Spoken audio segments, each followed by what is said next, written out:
Can't you just believe whatever you want to believe as long as you're sincere? I'm gonna have to say yes. I honestly don't care what you believe, sincere or not. It's what you do that actually matters. For example, let's do this.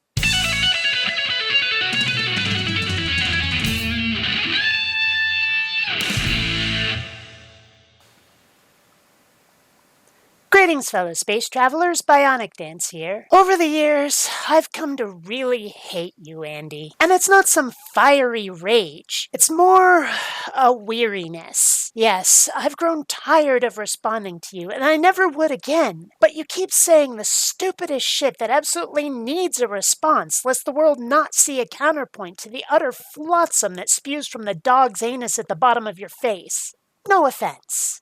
You know, I hear versions of that question all the time. And I think built into it is the idea that, we live in this very diverse world with people of all kinds of different political beliefs and religious beliefs and all kinds of beliefs floating around. And wouldn't it just be much more harmonious if, rather than tell other people they're wrong and try and convert them to our belief system, if we just said, hey, it doesn't matter. Believe whatever you want to believe.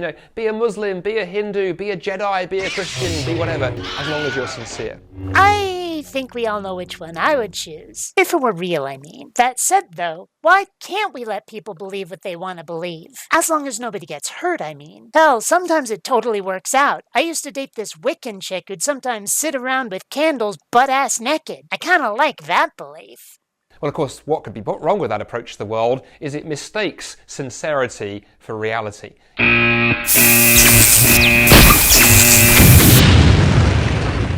You're a Christian, Andy. You're a Goram Christian. You believe in virgin births, resurrection, water walking, and original sin. And now you're going to lecture people about their beliefs being not based in reality? My budget for irony meters only goes so far, Andy. Are you deliberately trying to bankrupt me? You see, you can believe something sincerely, but actually be sincerely wrong, and that wrongness have consequences. Let me give you a real-world illustration. Imagine that you're at Edinburgh Airport, you've just boarded the plane to fly to New York for a well-earned holiday, and just as you settle down in your seat, the captain comes on over the tannoy and he announces, he said, hey, I've got some really interesting news to share with everybody on the flight today. I've figured out that actually the winds are so strong in the jet stream across the Atlantic that we don't need the engines. The engines are just a con foisted on us by Rolls-Royce to sell engines. So actually what I'm going to do, I'm going to turn the engines off on the aircraft once we're at cruising altitude and just let the winds blow us all the way across the Atlantic. Isn't that exciting? Think of the carbon footprint it will reduce. Would you honestly, no matter how sincere that captain sounds, would you stay on that aircraft? Or would you be running for the exit and getting off that plane before it takes off to certain doom? Of course you'd be getting off, because it doesn't matter how sincerely the captain has convinced himself that you don't need aviation fuel. Ultimately, that's going to end in disaster. Your religion's hands aren't exactly clean when it comes to beliefs ending in disaster. No, we don't need doctors. God is going to heal our sick child who is totally going to die without medical intervention. It's all good. You ever hear that story, Andy? You don't have to search very hard to find examples of Christians pulling that crapola. Remember everybody's best darling little friend, Matt Powell? You know, the one who thinks that LGBT folks should be executed by the state because the Bible says so. Do you think his Christian beliefs are based in reality, Andy? Where do you draw that line? Why do you get to draw that line? And the same plays out through history. There are plenty of examples of people in history who sincerely believed things, but what they sincerely believed caused no end of chaos and disaster and tragedy. Think of Adolf Hitler and the Third Reich and the Final Solution. I'm glad I don't have a Godwin's Law meter to go with all those irony meters. I'd need a lot more Patreon patrons to afford that. Hint, hint.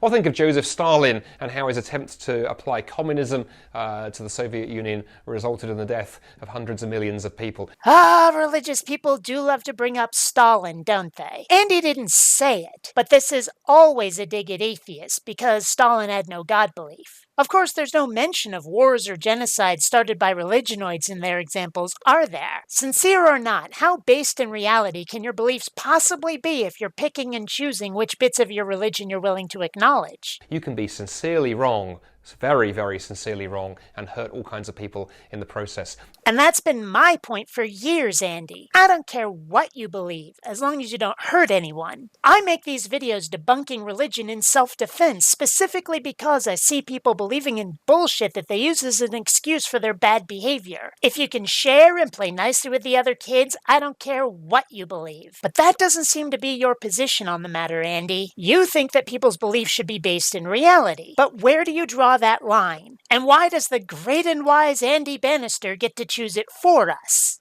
You see, the best test for what you believe is not whether you're sincere, but actually whether what you believe is true. I've been saying this whole time that I don't care what people believe, and I mean that in the sense that I wouldn't demand that they change their beliefs without cause. But I'd like their beliefs to be based in reality. Sure, of course I would. But since our understanding of the universe changes the more we study it and the more we learn about it, then whatever we believe is reality, has to be an as far as we can tell sort of thing. What we believe has to be malleable, pending new data. It really does help if you can show reality in a laboratory setting. To put it metaphorically, if it can't be in your hand, it's all in your head. Obviously, we can't put something like a star in our hand, but you get the gist. And when it comes to religious claims, this especially matters. You know, the heart, when it comes down to it, the reason I'm a Christian, the reason I've been a follower of Jesus for 25 years is not because I believe it sincerely, although I do, but because I put it to the test. And I've looked very long and hard at the life and the teaching and the claims of Jesus of Nazareth and come to the conclusion that he is true and that it's trustworthy. What kind of test did you do, Andy? You say it's not why, but it sure sounds as though you believe it because you believe it sincerely. It sounds as though your entire test was to read a book and decide you totally dig it. And how to the test do you think you've put your beliefs, Andy, when you don't even let people comment on your videos? You're a coward, Andy, and it's one of the reasons I've come to despise you.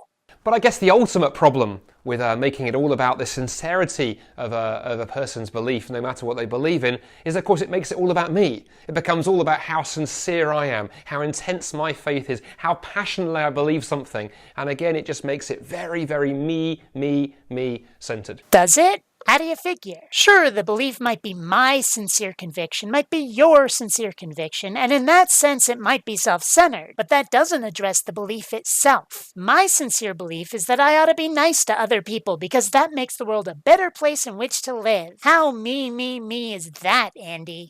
You see, at the heart of the Christian faith stands the incredible news that it's not about how strong your faith is. Jesus said you can have faith as small as a mustard seed, one of the smallest seeds in the world, if your faith is in the right thing. You see, it's not the sincerity or the depth of your faith that matters, it's the object of your faith. So this whole thing is that you have to have unprovable faith in what Andy sincerely believes is real because Andy knows what's real. Pretty sure that other religious people are going to say that their faith in the right thing isn't the same as your right thing, Andy. Where's the reality? You've given me no reason to think that you know what's really so, Andy. None. My sincere beliefs are going to be based on whatever doesn't need faith. That's the only way to even hope you're believing in reality. And whether your faith is small or your faith is huge, I encourage you, put your faith in Jesus Christ. No. Until next time, fellow space travelers, this is BionicDance saying don't run on automatic. Instead, please think.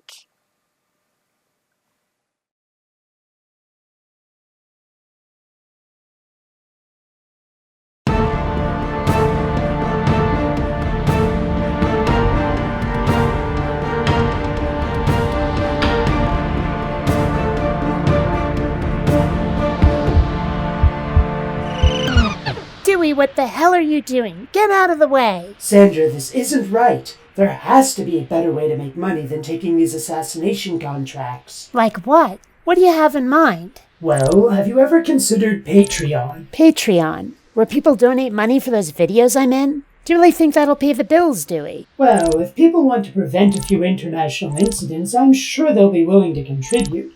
After all, what's $1 or $2 per video to forestall the occasional war, right? Well, I suppose I could give it a try. You'd better be right about this. Come on, Sandra, let's go home.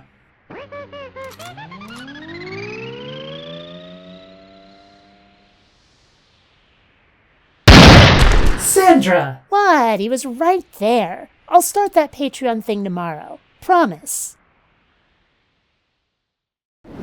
And remember, if it can't be in your hand, it's all in your head.